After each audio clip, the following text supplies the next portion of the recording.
ఈరోజు అనంతపురం అర్బన్ నియోజకవర్గంలో CMRF funds distribute చేయడం జరిగింది. ఇప్పటి వరకు 29 విడతలుగా దాదాపు 6 కోట్ల రూపాయలు మా ముఖ్యమంత్రి నారా చంద్రబాబు నాయుడు గారు ఓన్లీ అనంతపురం అర్బన్ నియోజకవర్గానికి ఇవ్వడం జరిగింది. అంటే గత ప్రభుత్వంలో ఎక్కడే కానీ సిఎంఆర్ఎఫ్ కింద 1 రూపాయి ఇచ్చిన దాఖలాలు లేవు. మా అనంతపురం అర్బన్ నియోజకవర్గ ప్రజలు చెప్తా ఉన్నారు, గత 5 ఏళ్లలో ఎక్కడే కానీ 1 రూపాయి మేము సిఎంఆర్ఎఫ్ ఫండ్ కింద తీసుకోలేదు. కానీ తెలుగుదేశం ప్రభుత్వం వచ్చిన తర్వాత మన ముఖ్యమంత్రి నారా చంద్రబాబు నాయుడు గారు కులాలకు అతీతంగా, మతాలకు అతీతంగా, పార్టీలకు అతీతంగా ఎవరైతే అర్హులు ఉన్నారో వాళ్ళందరికీ ఈరోజు సిఎంఆర్ఎఫ్ ఫండ్స్ రిలీజ్ చేయడం జరుగుతూ ఉంది. ఈరోజు అనంతపురం అర్బన్ నియోజకవర్గంలో వైఎస్ఆర్సీపీ నాయకులే అంటున్నారు, ఎప్పుడు రానంత ఇదిగా ఈరోజు రాష్ట్రంలోనే కాకుండా జిల్లాలో ప్రతి జిల్లాకి సిఎంఆర్ఎఫ్ ఫండ్స్ అనేకమైనటువంటి ఫండ్స్ రిలీజ్ అవుతున్నాయి.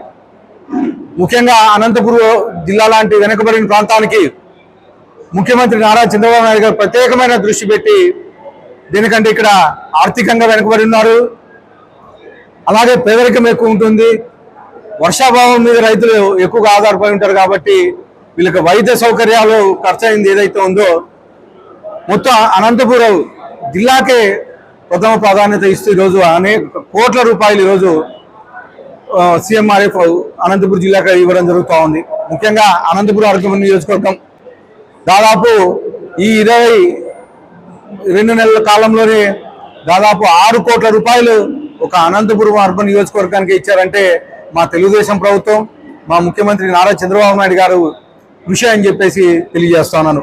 మీరు చూశారు, గత 5 ఏళ్లలో జగన్మోహన్ రెడ్డికి విధ్వంసకరమైన పాలన, అలాగే తెలుగుదేశం ప్రభుత్వం ఏర్పడేసరికి దాదాపు 10 లక్షల కోట్ల రూపాయలు అప్పులతో ఇస్తే మా ముఖ్యమంత్రి నారా చంద్రబాబు నాయుడు ఈ 22 నెలల కాలంలోనే ఒక ఘాటి మీద తీసుకొచ్చి ఈరోజు ప్రభుత్వాన్ని మళ్ళా దేశంలోనే నంబర్ 1 స్థాయికి తీసుకొచ్చే విధంగా కృషి చేస్తూ ఉన్నారు.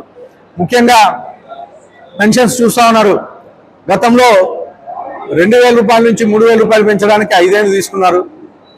కానీ మా తెలుగుదేశం ప్రభుత్వం వచ్చిన తర్వాత మా ముఖ్యమంత్రి నారా చంద్రబాబు నాయుడు గారు తొలి 5 సంతకాల్లోనే ఈరోజు పెన్షన్ పెంచడం 3,000 రూపాయల నుంచి 4,000 రూపాయలు పెంచడమే కాకుండా వికలాంగులకి 6,000 రూపాయలు చేయడం, అలాగే బెడ్ మీద ఎవరైతే హాస్పిటల్ ట్రీట్మెంట్ తీసుకున్నారో వాళ్ళు 10,000 రూపాయలు చేయడం, అలాగే పూర్తిగా బెడెడ్ అంటే వేరే వాళ్ళ మీద ఆధారపడి ఉండే వాళ్ళకి 15,000 రూపాయలు చేసిన ఘనత ముఖ్యమంత్రి నారా చంద్రబాబు నాయుడు గారు అని చెప్పేసి తెలియజేస్తా ఉన్నాను.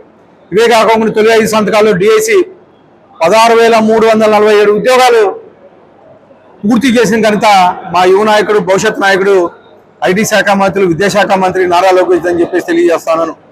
కేవలం 22 నెలల కాలంలోనే అనేకమైనటువంటి ఇండస్ట్రీస్ తీసుకొచ్చారు.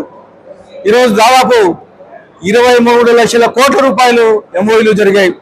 జరగడమే కాకుండా ఈరోజు ఏ రోజుకు ఆ రోజుకొక ఫ్యాక్టరీ ప్రారంభిస్తున్నారు, రోజుకొక ఫౌండేషన్ ఇస్తున్నారు.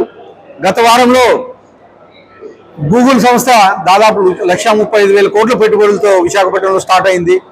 గత నెలలో 1,00,000 కోట్లకు పైగా పెట్టుబడులు పెట్టి RS7 నక్కపల్లి దగ్గర స్టార్ట్ చేశారు. అలాగే ఈరోజు రాయలసీమకి ఎన్ఫీల్డ్ తీసుకొచ్చిన ఘనత ముఖ్యమంత్రి నారా చంద్రబాబు నాయుడు గారిది. ఈ పెట్టుబడులే కాకుండా ఈరోజు 5 ఏళ్ల కాలంలో ఏవైతే 20 లక్షల ఉద్యోగాలు కమిట్మెంట్ ముఖ్యమంత్రి చంద్రబాబు నాయుడు గారు అయితే ఏమి, అలాగే ఎన్డీఏ కూటమి ప్రభుత్వం అయితే ఏమి, నారా లోకేష్ గారు అయితే ఏమి, ఏవైతే కమిట్మెంట్ ఇచ్చారో ఆ 20 లక్షల ఉద్యోగాలు ఆల్రెడీ పూర్తి చేసిన ఘనత, భర్తీ చేసిన ఘనత చంద్రబాబు నాయుడు గారిది. అలాగే గవర్నమెంట్ జాబ్ క్యాలెండర్లు 10,000కు పైగా ఉద్యోగాలు ఈ సంవత్సరంలోనే రిలీజ్ చేసిన ఘనత మా యువ నాయకుడు నారా లోకేష్ గారు అని చెప్పేసి తెలియజేస్తూ మరొకసారి మా చంద్రబాబు నాయుడు గారికి, లోకేష్ గారికి, అలాగే ఉప ముఖ్యమంత్రి పవన్ కళ్యాణ్ గారికి మా అర్బన్ నియోజకవర్గం ప్రజల తరఫున ధన్యవాదాలు తెలుపుకుంటూ మరొకసారి మా సోదరులందరి తరఫున ధన్యవాదాలు తెలుపుతా ఉన్నాను.